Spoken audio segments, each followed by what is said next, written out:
everyone, this is Suprabha. Welcome back to another session with me. In today's session, we will be discussing about encephalitis. So first, let us understand what is the meaning of encephalitis. So encephalitis is an inflammation of the brain. Right. Now, this inflammation can be caused due to an infection. So, majorly this infection is caused by, it is a viral infection. But other than that, it can be, bacterial infection and also fungal infection. And apart from that, sometimes due to some autoimmune infection also, encephalitis might occur. Well, so basically encephalitis means inflammation of the brain tissues. So the brain tissues are getting inflamed due to certain infection. And this infection is majorly, a viral infection. But other than that, it can be also bacterial infection or fungal infection. Now, when there is inflammation in the brain, that means the brain tissues are, getting swelled up, right? So what would happen due to that? There would be, that would lead to certain changes, right? The brain won't be able to function properly. So there would be, confusion, there would be changes in alertness and also sometimes seizures. Now, there is also one more term which is called as encephalopathy.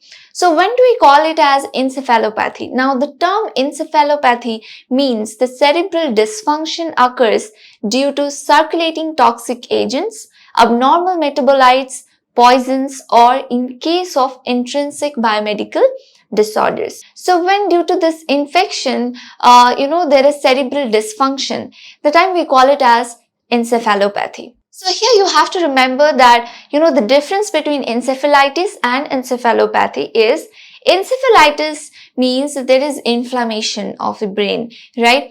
And encephalopathy means that there would be cerebral dysfunction. Now, as I mentioned earlier that, it is due to viral infection, right? So the exact cause of encephalitis is not known. And other than viral infection also, there's bacterial infection or fungal infection, and sometimes there is some non-infectious inflammatory conditions that can also cause, encephalopathy. So majorly we have two different types of encephalitis. The first one is primary encephalitis. Now, when do we call it as primary encephalitis? So basically when a virus or a bacteria or any, pathogen, when it directly infects the brain, right? So that time we call it as primary encephalitis. Well, now this infection might be, concentrated in one particular part of the brain, or it might be widespread, right? Now, also it is sometimes this primary encephalitis might be a result of reactivation of the pre-existing inactive virus. So if there is already, a previous illness and then the virus is, there in the body, it is still existing, but it is inactive. And then suddenly if there is reactivation of this inactive virus, then also, primary encephalitis might result. And then there is secondary encephalitis. So when we call it as secondary encephalitis, now this results from a faulty immune system reaction. That means, for example, if there is, infection elsewhere in the body, it's not necessarily in the brain. So there is an infection elsewhere in the body, and our immune system has to attack the cells which are causing the infection, right?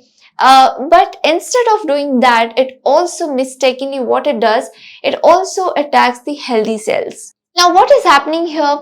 Basically, your immune system is working against the cells which are causing the infection, right? But along with that, it is also, attacking the healthy cells of the brain, right? So that is why, due to this faulty immune system reaction, this secondary encephalitis results. So that means in this case, always we will have a history of an initial illness, right? So it is also called as a post-infection encephalitis. Well, so we learned what are the types of encephalitis.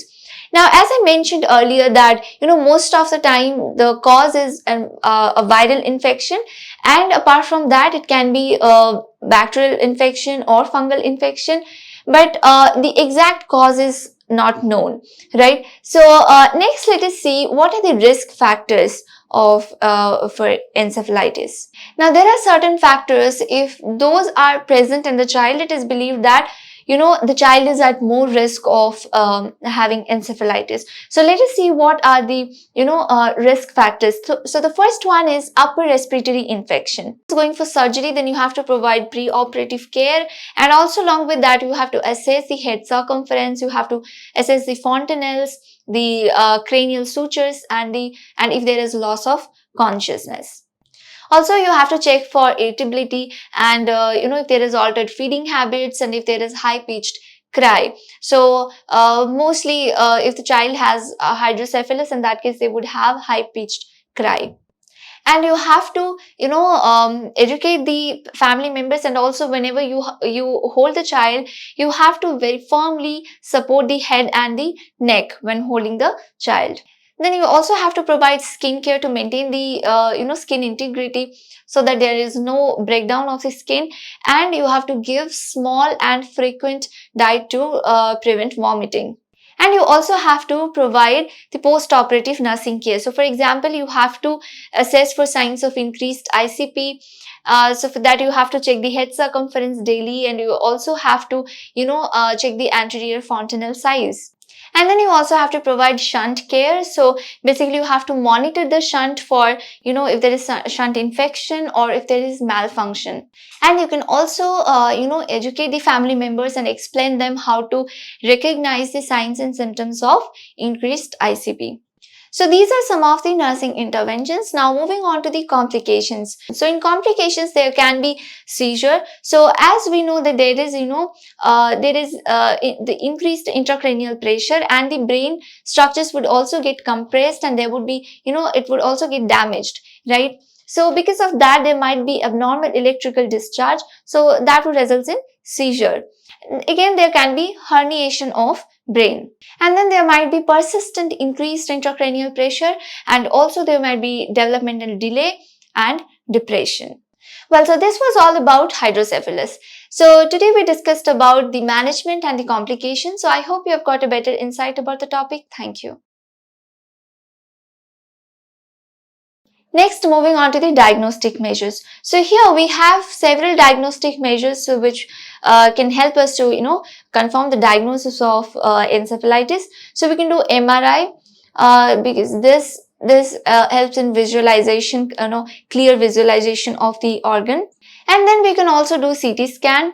And then apart from that, we can also do blood tests or urine and stool tests, and then sputum culture. So all these things are done to find out if there is any infection. And then we can also do electroencephalogram, that is EEG. This is, especially if the child is having seizure, in that case, to see the electrical activities of the brain. And also we can do lumbar puncture. So through this we would be able to measure the CSF, the amount of CSF. And then at last we can also do brain biopsy. Next, moving on to the management. So in management, basically we focus on the airway management. So the child, there should be airway clearance, and also the child should be provided with adequate oxygen. And moving on to the medical management, as the child will have fever, for that we can give hydrotherapy or antipyretics. So that will help in reducing the fever. And we can also give IV fluid therapy and dopamine to treat the shock and fluid electrolyte imbalance. And then anticonvulsants might be also given. And along with that, if it is caused due to herpes simplex virus, if it is a herpes simplex encephalitis, then in that case we can give antiviral. So in antiviral, mostly acyclovir is given to children. Next, moving on to the nursing interventions. So in nursing interventions, the first thing is that you have to measure the head circumference daily. Is that if there is increased head circumference, that would also indicate that there is increased intracranial pressure. And you also have to make sure that there is adequate fluid management. So if you have to provide the intravenous fluid as ordered, and if the child is stable, then only you should continue with the enteral feeds. And if the child is having altered consciousness, in that case you should withhold the enteral feed. And then you also have to make sure that there is adequate analgesia and a low stimulus environment. So the room should be quiet and also it should be dimly lit. And then you also have to make sure that there is proper positioning. For that, whenever it is possible, you can raise the head of the bed to 30 degrees. So that's all about the nursing intervention. So let us conclude our today's topic here. So today we learned about encephalitis, so which means inflammation of the brain, which occurs, mostly due to a viral infection. That can be, several viral infection. Mostly it is herpes simplex virus or enterovirus. And likewise, there can be also bacterial infection or fungal infection that might also cause encephalitis. And when there is cerebral dysfunction due to this inflammation or due to any metabolite disorders or any toxic agents, so that time we call it as encephalopathy. So we learned about the different types of encephalitis and the the management of encephalitis. So I hope you've got a better insight about the topic. Thank you.